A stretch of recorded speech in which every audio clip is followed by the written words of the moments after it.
Hi everyone, welcome back to my channel. ನಾನಿವತ್ತು ಸಮ್ಮರ್ಗೆ ಅಂತಾನೆ ಮಾಡ್ಸಿರೋ ಒಂದೆರಡು ಡ್ರಿಂಕ್ಸ್ ಗಳನ್ನ ನಾನಿವತ್ತು ಮಾಡಿ ತೋರಿಸ್ತಾ ಇದ್ದೀನಿ. ಅಂದ್ರೆ ಅಂಬ್ಲಿ ಅಥವಾ ಗಂಜಿ. ಮನೆಯಲ್ಲಿ ರಾತ್ರಿ ಊಟಕ್ಕೆ ಅಂತ ಮಾಡ್ಕೊಂಡಿರೋ ಮುದ್ದೆ ಅಥವಾ ಅನ್ನ ಏನಾದ್ರು ಉಳ್ಕೊಂಡಿದ್ರೆ ಅದನ್ನ ಬಿಸಾಕ್ಬೇಡಿ. ಬೆಳಿಗಿನ ಬ್ರೇಕ್ಫಾಸ್ಟ್ ಗೆ ಅದನ್ನೇ ಯೂಸ್ ಮಾಡ್ಕೊಂಡು ಈ ಅಂಬ್ಲಿ ಅಥವಾ ಗಂಜಿಗಳನ್ನ ನಾವು ಮಾಡ್ಕೊಳ್ಬಹುದು. ಆರೋಗ್ಯಕ್ಕೂ ತುಂಬಾನೇ ಒಳ್ಳೇದು, ಹಾಗೆ ನಮ್ಮ ಬಾಡಿನೂ ಕೂಡ ತಂಪಾಗಿ ಇರ್ತದೆ ಈ ಬೇಸಿಗೆಯಲ್ಲಿ. ಮೊದ್ಲಿಗೆ ನಾನಿಲ್ಲಿ ರಾತ್ರಿ ಉಳ್ಕೊಂಡಿರೋ ಅನ್ನನ ಯೂಸ್ ಮಾಡ್ಕೊಂಡು ಗಂಜಿ ಮಾಡ್ತಾ ಇದ್ದೀನಿ. ಇದನ್ನ ರಾತ್ರಿನೇ ನೆನೆಸಿ ನೀರ್ನಲ್ಲಿ ಇಟ್ಟಿದ್ದೆ. ಇದನ್ನ ರಾತ್ರಿನೇ ನೆನೆಸಿ ಯೂಸ್ ಮಾಡ್ಕೊಳ್ಳೋದ್ರಿಂದ ತುಂಬಾನೇ ಒಳ್ಳೇದು ನಮ್ಮ ಆರೋಗ್ಯಕ್ಕೆ.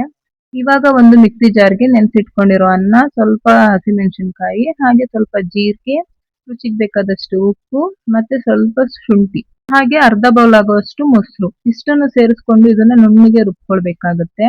ಇದು ಒಂದು ಒಳ್ಳೆ ಪ್ರೋಬಯೋಟಿಕ್ ಫುಡ್ ಅಂತಾನೆ ಹೇಳ್ಬೋದು. ಇದು ನಮ್ಮ ಜೀರ್ಣಕ್ರಿಯೆಯನ್ನು ಸರಾಗಗೊಳಿಸೋದಲ್ಲದೆ ಇದು ನಮ್ಗೆ ರೋಗ ನಿರೋಧಕ ಶಕ್ತಿಯನ್ನು ಕೂಡ ಹೆಚ್ಚಿಸುತ್ತೆ. ಕಾನ್ಸ್ಟಿಪೇಷನ್ ಏನಾದ್ರೂ ಇದ್ರೆ ಮತ್ತೆ ಲೂಸ್ ಮೋಷನ್ ಆಗೋ ಟೈಮ್ ನಲ್ಲಿ ಈ ಒಂದು ಡ್ರಿಂಕ್ ನ ನಾವು ಕುಡಿಯೋದ್ರಿಂದ ಅದನ್ನೆಲ್ಲಾನು ಕೂಡ ನಾವು ತಡೆಗಟ್ಟಬಹುದು.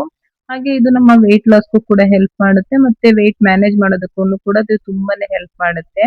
ಇದನ್ನ ಈ ರೀತಿ ರುಬ್ಕೊಂಡಿದ್ದಾದ್ಮೇಲೆ ಇದಕ್ಕೆ ಸ್ವಲ್ಪ ಈರುಳ್ಳಿ ಮತ್ತೆ ಕೊತ್ತಂಬರಿ ಸೊಪ್ಪನ್ನ ಹಾಕಿ ಮಿಕ್ಸ್ ಮಾಡ್ಕೊಂಡು ಸರ್ವ್ ಮಾಡ್ಕೊಂಡ್ರೆ ಈ ಒಂದು ಹೆಲ್ದಿ ಸಮ್ಮರ್ ಸ್ಪೆಷಲ್ ಡ್ರಿಂಕ್ ಅಂತಾನೆ ಹೇಳ್ಬೋದು, ರೆಡಿನೇ ಆಗೋಗುತ್ತೆ. ನಾರ್ಮಲ್ ಆಗಿ ನಾವು ರಾಗಿ ಅಂಬ್ಲಿನ ಕುಡ್ದಿರ್ತೀವಿ, ಆದ್ರೆ ಈ ರೀತಿ ಅನ್ನದಿಂದ ಮಾಡಿರೋ ಅಂಬ್ಲಿ ಅಥವಾ ಗಂಜಿನ ಕುಡ್ದಿರಲ್ಲ. ಇದನ್ನ ಒಂದ್ಸಾರಿ ಟ್ರೈ ಮಾಡಿ ನೋಡಿ, ತುಂಬಾನೇ ಇಷ್ಟ ಆಗುತ್ತೆ, ಹಾಗೆ ರುಚಿನೂ ಕೂಡ ತುಂಬಾನೇ ಚೆನ್ನಾಗಿರುತ್ತೆ. ನೆಕ್ಸ್ಟ್ ಇವಾಗ ನಮ್ಮ ಬಾಡಿಲಿ ಬಿಸಿಲಿನ ತಾಪಮಾನವನ್ನು ಕಡಿಮೆ ಮಾಡುವ ಇನ್ನೊಂದು ಹೆಲ್ದಿ ಡ್ರಿಂಕ್ ನ ಮಾಡೋಣ. ಅದ್ರಲ್ಲೂ ರಾತ್ರಿ ಉಳ್ಕೊಂಡಿರೋ ಮುದ್ದೆನ ಯೂಸ್ ಮಾಡ್ಕೊಂಡು ಈ ಒಂದು ಅಂಬ್ಲಿನ ಮಾಡ್ತಿರೋದು. ಇದನ್ನು ಕೂಡ ನಾನು ರಾತ್ರಿನೇ ಸ್ವಲ್ಪ ಪ್ರೆಸ್ ಮಾಡಿ ಅದಕ್ಕೆ ನೀರ್ ಹಾಕಿ ನೆನೆಸಿ ಇಟ್ಟಿದ್ದೆ. ಇವಾಗ ಬೆಳಿಗ್ಗೆ ಅದನ್ನ ಒಂದು ಮಿಕ್ಸಿ ಜಾರ್ಗೆ ಸೇರಿಸ್ಕೊಂಡು ಅದಕ್ಕೆ ಇನ್ನೊಂದ್ ಸ್ವಲ್ಪ ನೀರ್ನ ಸೇರಿಸ್ಕೊಳ್ತಾ ಇದ್ದೀನಿ. ನೆಕ್ಸ್ಟ್ ಒಂದು ಮೆಣಸಿನ್ಕಾಯಿ, ಸ್ವಲ್ಪ ಶುಂಠಿ, ಒಂದ್ ಸ್ಪೂನ್ ಜೀರಿಗೆ, ಮತ್ತೆ ರುಚಿಗೆ ಬೇಕಾದಷ್ಟು ಉಪ್ಪು, ಅರ್ಧ ಕಪ್ ಆಗುವಷ್ಟು ಮೊಸರು, ಜೊತೆಗೆ ಸ್ವಲ್ಪ ನೀರ್ನ ಸೇರಿಸ್ಕೊಂಡು ನುಣ್ಣಗೆ ಇದನ್ನು ಕೂಡ ರುಬ್ಕೊಳ್ತೀನಿ. ಇಷ್ಟೇ, ಈ ಒಂದು ಸಿಂಪಲ್ ಆಗಿರುವಂತಹ ರಾಗಿ ಅಂಬ್ಲಿ ರೆಡಿನೇ ಆಗೋಗುತ್ತೆ. ರಾತ್ರಿ ಉಳ್ಕೊಂಡಿರೋ ಮುದ್ದೆನೂ ಕೂಡ ವೇಸ್ಟ್ ಆಗಲ್ಲ. ಬೆಳಗಿನ ಬ್ರೇಕ್ಫಾಸ್ಟ್ ಗೆ ಒಂದೊಳ್ಳೆ ತಿಂಡಿ ರೆಡಿನೇ ಆಗೋಗುತ್ತೆ. ವೆಯ್ಟ್ ಲಾಸ್ ಮಾಡೋರಿಗೆ ಇದೊಂದೇ ಒಂದು ಗ್ಲಾಸ್ ಜ್ಯೂಸ್ ನ ಕುಡಿದ್ರೆ ಸಾಕು, ನಮ್ಮ ವೆಯ್ಟ್ ನ ಮ್ಯಾನೇಜ್ ಮಾಡ್ಕೊಳ್ಬಹುದು. ನೆಕ್ಸ್ಟ್ ಇದಕ್ಕೆ ಸ್ವಲ್ಪ ಈರುಳ್ಳಿ, ಸ್ವಲ್ಪ ಕ್ಯಾರೆಟ್ ತುರಿನ ಸೇರಿಸ್ಕೊಂಡು ಮಿಕ್ಸ್ ಮಾಡ್ಕೊಳ್ತಾ ಇದ್ದೀನಿ. ಕ್ಯಾರೆಟ್ ತುರಿನ ಹಾಕೊಂಡಿರೋದ್ರಿಂದ ಸ್ವಲ್ಪ ಟೇಸ್ಟ್ ಚೆನ್ನಾಗಿ ಬರುತ್ತೆ. ಇಲ್ಲ ಅಂದ್ರೂ ಕೂಡ ಸ್ಕಿಪ್ ಮಾಡ್ಕೊಳ್ಬಹುದು, ತುಂಬಾನೇ ರುಚಿಯಾಗಿರುತ್ತೆ.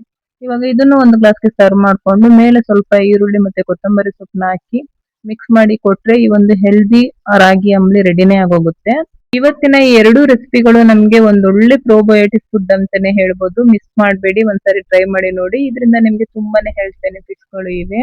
ಇವತ್ತಿನ ಈ ವಿಡಿಯೋ ನಿಮ್ಗೆ ಇಷ್ಟ ಆದ್ರೆ, ಯೂಸ್ಫುಲ್ ಅನ್ಸಿದ್ರೆ ಪ್ಲೀಸ್ ಒಂದು ಲೈಕ್ ಮಾಡಿ, ಹಾಗೆ ವಿಡಿಯೋನ ಆದಷ್ಟು ಫ್ರೆಂಡ್ಸ್ ಅಂಡ್ ಫ್ಯಾಮಿಲಿಗೂ ಕೂಡ ಶೇರ್ ಮಾಡಿ. ಇನ್ನ ಸಬ್ಸ್ಕ್ರೈಬ್ ಮಾಡದೆ ನೋಡ್ತಾ ಇದ್ರೆ ಪ್ಲೀಸ್ ಸಬ್ಸ್ಕ್ರೈಬ್ ಮಾಡ್ಕೊಂಡು ನನಗೆ ಸಪೋರ್ಟ್ ಮಾಡಿ. ಇನ್ನಷ್ಟು ಇದೇ ತರ ಒಳ್ಳೊಳ್ಳೆ ವಿಡಿಯೋಗಳ ಜೊತೆ ಬರ್ತೀನಿ. ಅಲ್ಲಿವರೆಗೂ ಬಾಯ್ ಬಾಯ್.